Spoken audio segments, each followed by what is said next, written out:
let's jump into it. Texas beats Arkansas 20-10. Not the most beautiful win, but it is a win versus a team that hates our guts, as Steve Sarkisian says. Steve Sarkisian during SEC Media Day said, I believe Arkansas hates Texas more than they love themselves. And Sam Pittman agreed during the Media Days, and I kind of agree with them as well. There's not really much to look forward to. I've listened to a couple post-game shows after the game of Arkansas. Tuss Talk with Ty, he joins us or joins the Mark Rogers channel quite frequently. Listen to him. He thinks Texas is overrated. You can make that argument, I think, but saying they're not a top 5 team, who are you going to put in the top 5? This is a down year in college football. I agree. A typical year, this Texas team isn't a top 5 team. I was actually thinking about this earlier, guys, the last couple of weeks, actually. I think there's like 7 or 8 teams, if you drop from, or you take from last year and drop them into this year, I think probably win the national championship, including last year's Texas team. So I would agree it's a down year, but I still think Texas for sure a top 5 team. Now, do I think they can win a national championship the way Quinn Ewers is playing currently? No, and let's talk about that. So Quinn Ewers in this game, guys, he was 20 of 32, 176 yards and 2 touchdowns. Not great numbers, but honestly, after watching it again, the numbers aren't what concern me. And I will say this, because a couple screenshots have come to light, and I could kind of tell during the game, Arkansas played a lot of 3 high safeties in this game, and this is something that I think Texas thought they were getting away from. Everybody, and I repeat, everybody in the Big 12 did this. Iowa State, Oklahoma State, everybody that played Oklahoma and Texas would play high 3 safety look. Do you know why? To keep everything in front of them and prevent you from attacking over the top. It works beautifully for that. The first team to actually implement it, Iowa State gets credit. It was actually Oklahoma State. Iowa State perfected it. You also are able to disguise your packages better that way. You can rotate into cover 2 that way if you want to, or rotate down into cover 2, I should say. Has this given Texas issues in the past? Yes, but then last year I thought they kind of figured it out. But I'm going to be honest with you. I think they were caught off guard by this. I think they realized in the second half what they had to do, and they played better in the second half offensively. But the first half wasn't acceptable. And guys, I'm allowing it this one time. It's the first year all year that Texas has seen this look. You cannot be surprised from this here on out. Guys, it works versus Texas. It really does. It's worked the last 2 years. Now, have they gotten better versus it than the first year they faced it? Yes. But Steve Sarkisian, this can no longer catch you off guard. I don't care if it's not in the repertoire. You have to realize that this bothers your offense, so teams are going to use it. I guarantee you if this team gets in the playoffs, we will see it. Would not shock me if Texas A&M deploys this defense as well. So Texas needs to be ready for it, and it's no longer acceptable to be caught off guard by this defense anymore. What concerned me most about Quinn in this game was he missed the easy throws. There were multiple throws to Gunnar Helm underneath. I think he missed one to Silas Bolden or Ryan Wingo too, where he just didn't put it on their body or didn't even get it near him to be able for them to make a catch.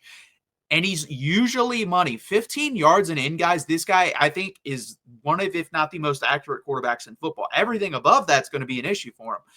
But to me, that was the most worrisome. And his footwork, again, was inconsistent. Was it terrible like we saw in the Georgia game? No. Now, was it great?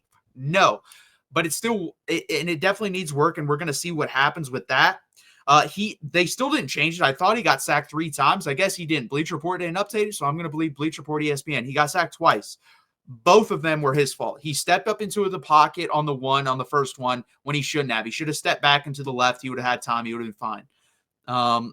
And he didn't. He stepped up instead. And I realized there was pressure coming around the edge from Cam Williams' side, but you still have to – it's not that hard. Listen, if someone's coming here and the pressure's coming here, you step up to the left. If he does that, he has time. Now, am I saying it buys him like 3 more seconds? No, it probably buys you half a second to a second you're able to get the football away or find someone open downfield. The other one, I was listening to the radio at the time, and they said he gave himself up. That is not what has happened at all. He tripped over his own offensive lineman's foot, which is another thing. You can't be doing that. But I would actually rather that, because if you're starting to give yourself up on situations where there really wasn't that much pressure, that is a big concern for me. Now, if you're getting surrounded, there's a bunch of pressure, give yourself up. I have no issue with that. Peyton Manning, Tom Brady, those guys did that. What they didn't do is panic in the pocket and give themselves up. That usually never happened with those guys because they were elite in their pocket movement. Also, I have to say this real quick. I listened to the first quarter of this game on the radio. I was at the gym. Only time I could go. That's the only reason I listened to this game on the radio. Guys, I have a degree in broadcast journalism. I'm trying to find a bigger job in that. I'm not saying I would leave this because I like doing this. Is what I'm saying is my real full-time job. Right now, I'm unable to do that. I'm unable to find a job in my area. I'm going to have to move. And then I listen to people on SiriusXM who get paid money, and they make some of the most boneheaded mistakes I've ever heard. First off, like I just said, Quinn Ewers did not give himself up. He tripped over his own offensive lineman. They mispronounced Jahdae Barron's name. Jedi. He's not a Jedi. It's not Jedi. It's Jahdae. There are multiple other things they got wrong in just the first quarter. There was like 7 I could think of at the time. And I'm just like, how do these people have jobs? So there's my rant for the day. I just don't understand it. I'll never understand it until you know, apparently. But my God.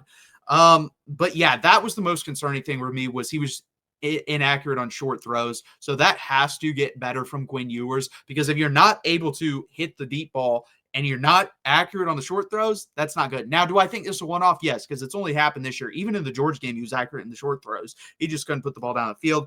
But overall, I thought it was, I'm going to stick with my grade. I thought it was a C+ game from him. I don't think it was great. I don't think it was terrible. And I've been listening to other people, and I've been thinking about this myself too. I think the expectations for Quinn Ewers were fair, but now that we've seen him are unfair. And what I mean by that is he came in as one of the 5 highest rated quarterbacks in the history of recruiting. He came in as this golden boy with that beautiful mullet. Not really beautiful mullet, but beautiful mullet. And we built him up to be this next guy that's going to be a guaranteed top 10 pick, going to be a Joe Burrow type, and he's just not that. He's not. Now, is he an NFL player? Absolutely is. People saying that are dumb. There's this guy on Twitter. He's predicted some things right about Texas. He's wrong most of the time, though. He just yells about the stuff he's right about. And he thinks Malik Murphy's a better quarterback prospect than Quinn Ewers. I'm going to tell you this right now. Malik Murphy's going to be maybe at best a 5th-round draft pick. Quinn Ewers right now, to me, is probably a 3rd-round draft pick. And in a weak class, he could go higher than that. So we'll see. But, yeah, he's just never going to be that elite guy that we think. So my thing is, let's move on to the running backs and offensive line. That part of the team has to be elite on offense. And right now, I will say this. It was better in the Arkansas game. That was our best game, protecting, run blocking, and finding the holes with the running backs in a while. It might be the best all season, honestly, after watching it back. Jaden Blue had 14 carries for 83 yards, 5.9 yards per carry. Trey Wisner, 17 for 59, 3.5 yards per carry. But overall, they ran the football better. And when they needed to run the football better on that game-sealing drive, they did so. When they needed short yardage with the running backs, they got it. So in important downs, in important positions, this running game was there. And I thought the pass protection, again, was better. Do I think the talent of the offensive line is meeting the play? No, I do not. You have all 5 of these guys are going to play in the NFL. I think the worst one is probably DJ Campbell. He's probably going to get drafted in the 4th or 5th round. And it's unacceptable to have 5 guys that are going to be taken in the top 150 of the draft, whatever year they decide to come out, and you're not able to maul people at the line of scrimmage consistently. That is kind of honestly, that is the word for this whole offense. For Quinn Ewers, the running backs and the offensive line, it is consistency. There has not been any. That is what's so frustrating, because you see that drive to go down and seal that game when it's most needed, and it's easy. It's beautiful. Other than the Jaden Blue, thank God he fumbled out of bounds. It was easy as hell, guys. We were running off big chunk plays. It was efficient. It was really good play calling. Everything clicked. And it's like, why can't – and I'm not asking for 7 to 8 drives like that a game. That's unrealistic. Can you give me 4? Because if I think this team, and I said to win a national championship, and that's where the expectations, again, guys, it depends on who you are. If you look at the talent of this team, it should be a national championship appearance. I'm not going to say win. I'm never going to say that should be the expectation for any team. I think that's very stupid. If you get to the championship game, that means you can win it, which means that should be your goal and standard. And I think that's the case for this team. The problem is they are not playing like that on a consistent level, and it is very frustrating. And I said, if we continue to play like this, we're probably going to we'll make the top 8. We might make the top 4. I think that'd be the ceiling as we are currently playing. If you hit your consistency ceiling, you can win a national championship in this type of year. No doubt in my mind about that. Will we? I do not know. At this point, I would say no, but I don't know. I've seen Georgia, who look like shit, skull drag Texas. I've seen Georgia, again, Carson Beck's played terrible the whole year, even in that Texas game. looks great. Looks like the number 1 overall pick versus Tennessee. I see Ohio State look like world beaters, and then they don't score a point versus Northwestern in a single quarter. So I don't know what to make of this year as a whole. This Texas team, I will say, they have the talent. They have the coaching staff. They have the quarterback if he plays well. But will he? I do not know. And that's why I think you're going to throw 5 to 6 teams in a bag. Whoever gets the hottest, whoever plays the most consistent, that's who's going to be your national championship team. And can Texas be that? I think they can. I don't know if it'll happen. I want to see this team, like I said, before the Florida game, I want 31 points per game here on out. That's what they have to average. Because that's, if you look at national championships teams, the average of the last 10 national championship teams was like 31.2 points per game or something like that. We were averaging about 27.7. And again, guys, this is with, I'm only counting conference play. That's all I did, because I don't care who you play out of conference if it's really shitty games. It does not mean a thing to me. So they have to be better than that. They averaged they had 42 versus Florida. They had 20 versus Arkansas. So that puts you exactly at 31 points a game. Now, do I wish it would have been more like 35 versus Florida and 28 versus Arkansas? Yeah, because it would have been more consistent. That's, again, the consistency thing. 42 and then 20. And honestly, I think the defenses are pretty similar. Now, do I think Florida tried as hard or cared as hard because they didn't have DJ Lagway and they realized who they had a quarterback? Probably not. I think that game's close. I don't think they win that game, but I do think it's closer with DJ Lagway because that guy's special. But still, this offense has to find some consistency because of this. This defense is special. This defense is a top 5 defense in the country at worst. At worst. It's better than Penn State. I think Ohio State, even though I have some real doubts about that secondary, is in that conversation. I think Georgia, when they play well, is in that conversation. I think Army is in that conversation. Yes, they have a really good defense. But other Tennessee too, but again, iffy there. James Pierce is not playing like James Pierce. They're not getting the type of pressure from him we thought, or the sack numbers we thought. But overall, guys, our 2 biggest concerns coming to the year, we thought Malik Muhammad was going to be our best cornerback. Absolutely not. Jahdae Barron's our best cornerback. And I said coming to the year, I didn't think he'd be this good. Not saying that. But I told people to calm down. I thought Jahdae Barron was going to be just fine out there. He's a really smart, heady football player who has good footwork, and he knows the playbook inside and out. He knows his responsibility inside out, and he is blossomed at the outside cornerback position. And I said, listen, he'll play outside, he'll play nickel, and he'll play safety. He's done all of that, and he's been great at it. And I tried to tell people to calm down. Now, did I think he was going to win the damn Thorpe Award? No, I didn't. So I should have been higher on him, honestly. And then I also said, I think the run game stopping the run will be somewhere between last year and 2 years ago. It's not going to be the best run defense in the country, a top 3 run defense in the country.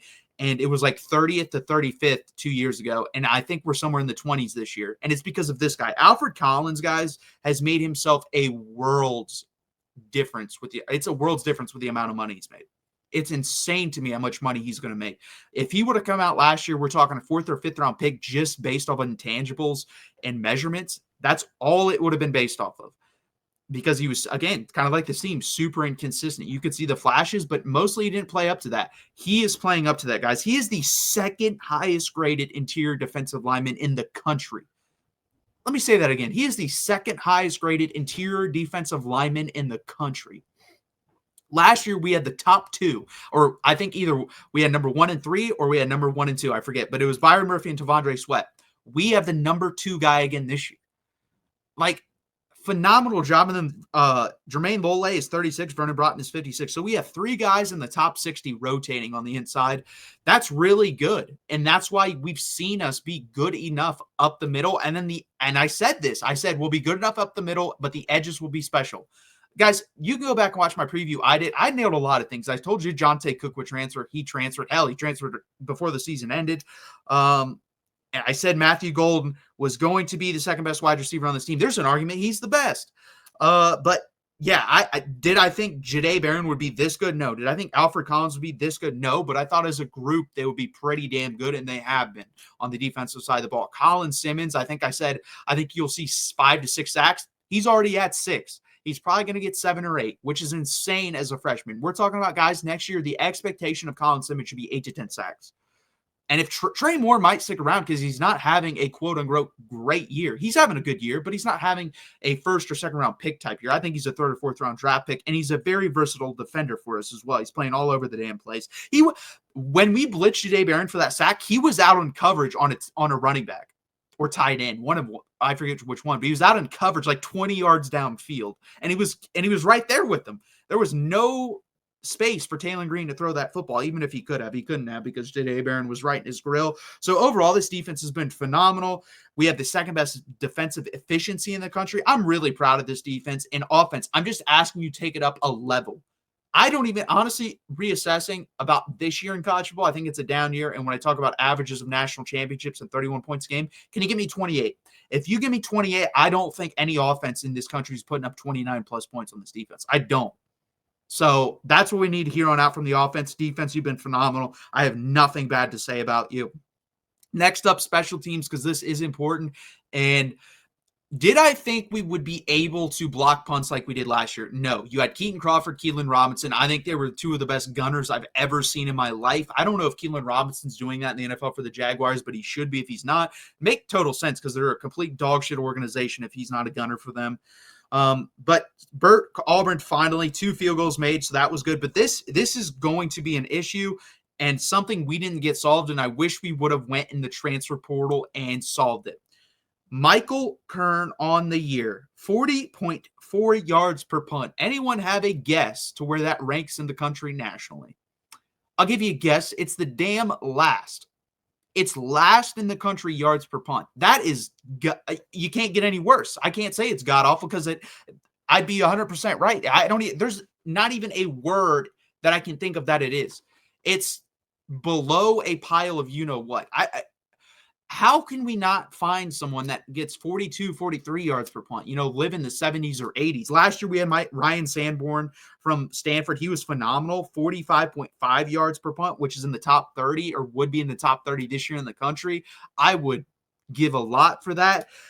That is going to come back to bite us, I have a feeling. And I do not like to say that, but all it takes is one shank. Guys, every little detail gets exposed in bigger and bigger games versus better competition. That's why you see the NFL has so many close games, because those little minute details cause them to be close games. When the competition's really even, that's what separates the teams, guys. That is what separates the teams. A shanked punt in the NFL could cost you a game.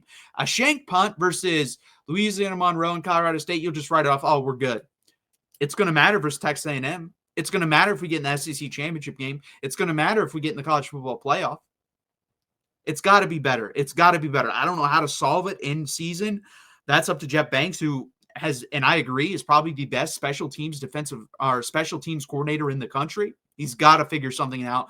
And next year, we cannot go into this with this problem. You have to bring in a punter in the transfer portal or find someone that can punt. I mean, you went from having Michael Dixon, Ryan Sanborn, Ryan Buchevsky, who everyone hated. I would love to have him over what we have right now for Michael Kern and Ian Ratliff. It has not been good enough. So that is the Arkansas recap.